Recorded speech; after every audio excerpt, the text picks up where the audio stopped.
বন্ধুগণ, আজ বর বাজার থেকে টাটকা একদম ফ্রেশ পাবদা মাছ নিয়ে এসেছে। এই মাছগুলো খেতে আমার ভীষণ ভালো লাগে। তাই আমার ভালো লাগাটা বর খুব ভালো করেই জানে, তার জন্য আমার জন্য এই মাছটা নিয়ে এসেছে।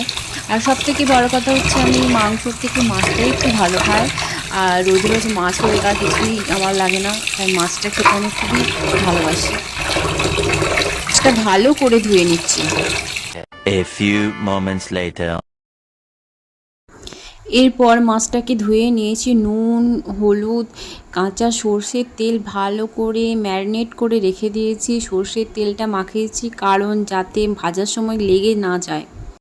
বন্ধুগণ, তোমরা দেখলে মাছটাকে নুন হলুদ মাখিয়ে নিয়েছি। এরপর আমি মাছটাকে ভেজে নিচ্ছি, মুচমুচে করে মাছটাকে ভেজে নেব।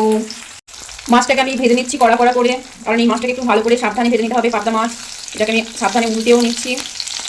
এখানে খালিগুলো হলুদ নুন হলুদ মাখানো আছে। আর এই তিনটে পার্শে মাছ আছে, আগের দিনকার পার্শে মাছ। এই তিনটে মাছগুলোকে শুধু ভাজা করবো আর পার্শে মাছটা ঝাল করবো। সাবধানে উল্টাতে হবে।